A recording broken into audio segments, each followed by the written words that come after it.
Começa agora mais um Papo na Gama.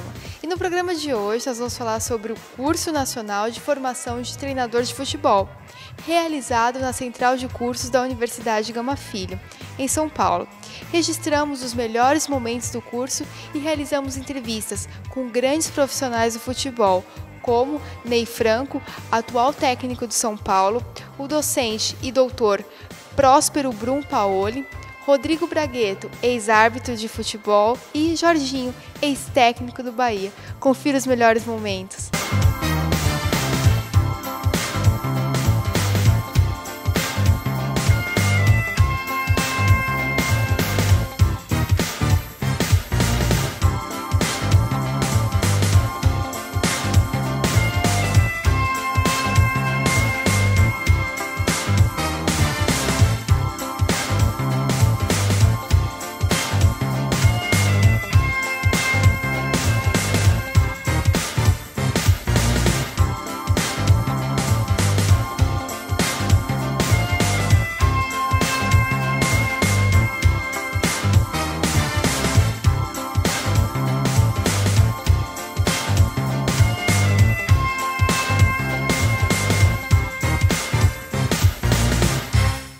Ney Franco, qual o perfil do treinador do século XXI?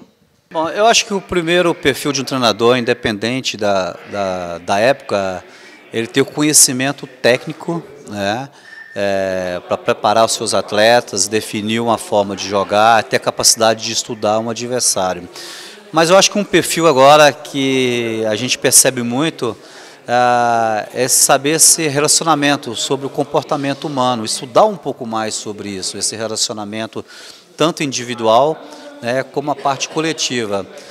E nessa parte de liderança você dominou um pouquinho mais essa área, entrar um pouco mais nessa área de psicologia, né, nesse lado emocional. Não falo estudar, né, se tornar um psicólogo, mas ficar um pouco mais atento nessa questão de relação humana. Um dos módulos do curso fala sobre a formação de jogadores inteligentes.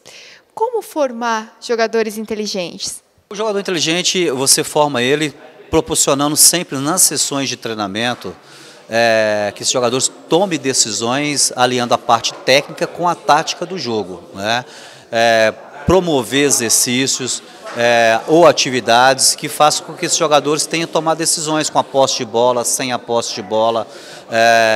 Então tem que definir em treinamentos essa possibilidade de desenvolvimento cognitivo do atleta, expor esse jogador sempre em treinamentos. E depois de treinamentos, o maior laboratório para um jogador de categoria de base são as competições. Dá a possibilidade a esse jogador de competir, fazer intercâmbios, né, além de intercâmbio, né, local ou estadual, nacional. Se for uma equipe grande, né, em equipes grandes hoje o intercâmbio internacional ele é importantíssimo para colocar esse jogador sempre em atividades e tomando decisões até com escolas diferentes que tem uma forma de jogar do brasileiro. Seria ampliar o conhecimento, é isso?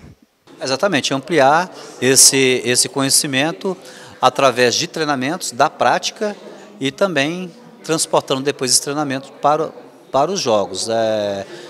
E em alguns momentos, alguns movimentos vão se tornando automáticos, né, e algumas decisões também vão sendo tomadas mais automaticamente. Como o futuro treinador deve se relacionar com a imprensa, torcida, jogadores?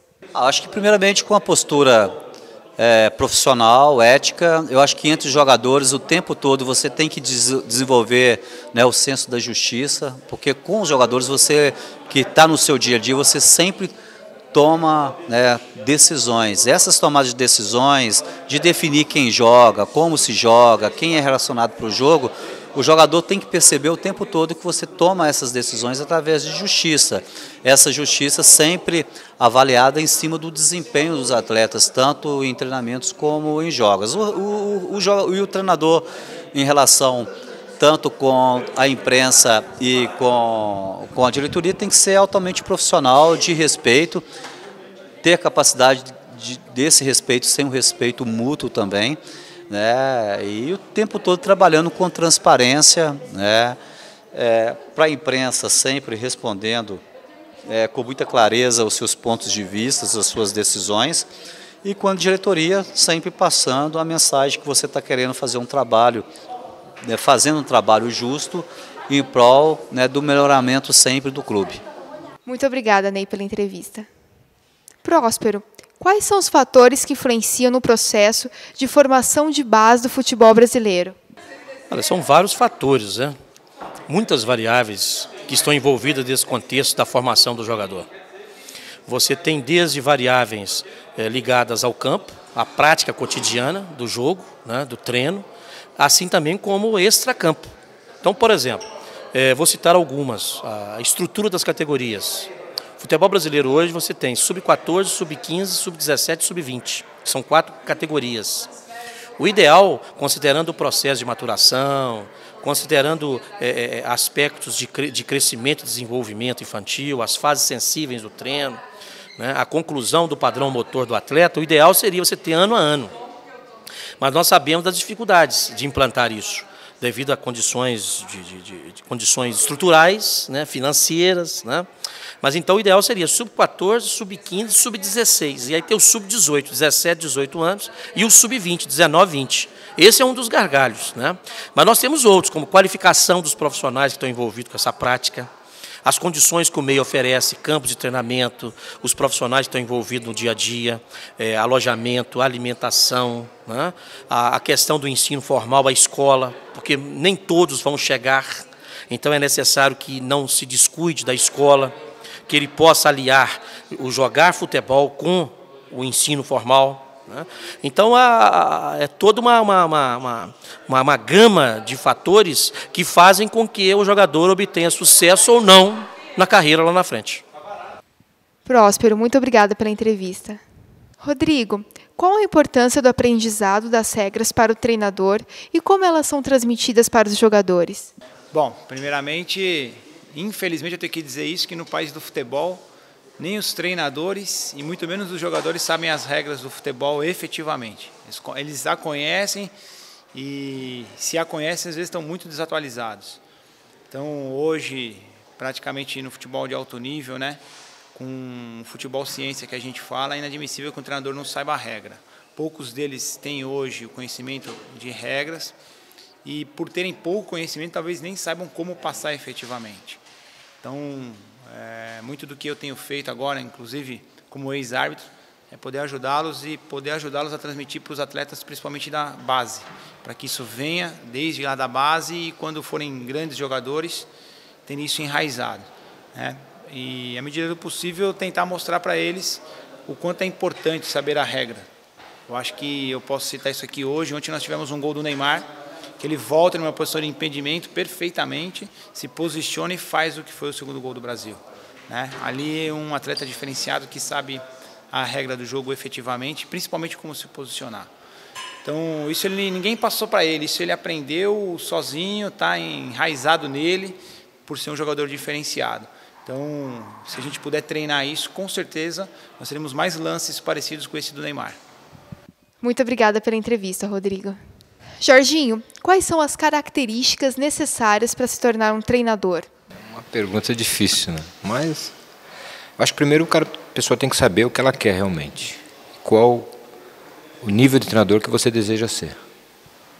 Mas características básicas, eu acho que você tem que ter comando, que seria liderança. Eu acho que não tem como, sem isso, você conseguir ser treinador. E depois os conhecimentos da área, técnica, tática, física, hoje fisiologia e até social, né? Porque para você conviver com 30, 35 pessoas, 25, é muito difícil. Então o convívio tem que ser o melhor possível. Eu acho que essas são básicas para que você possa se tornar um treinador. Agora, a mais forte para mim é o cara saber realmente o que ele quer e o nível de treinador que ele quer ser na vida. Como futuro treinador, ele deve se relacionar com os jogadores, com a diretoria, com a imprensa e principalmente com a torcida? Hoje, a dificuldade ela é grande, até porque a pressão é muito grande para treinador, principalmente treinador profissional. E muitas das pessoas, elas não querem saber do trabalho, e sim do resultado final, do produto final, né? Que, como diz outros treinadores, é o resultado da partida que é o que mais nos interessa, porque você está convivendo com torcedores, mesmo dirigentes, eles são torcedores. Então, é um relacionamento muito difícil. Eu acho que aí é o sensato, é você ser sensato, você ter a política um pouquinho, mas eu acho que a política do lado bom, não do lado ruim, porque eu vejo política no Brasil, desculpa, aproveitando aqui, mas a política no Brasil ela é muito suja. Eu não gosto disso, eu acho que tem que ser uma política boa. A política boa é você tratar bem as pessoas, saber respeitar o direito da pessoa que está conversando contigo, saber hierarquia. Eu acho que tem o dirigente, que se é um dirigente, ele manda mais do que você. Você tem que saber o seu direito e respeitar o direito dele. Eu acho que aí sim, você. Com a imprensa a mesma coisa.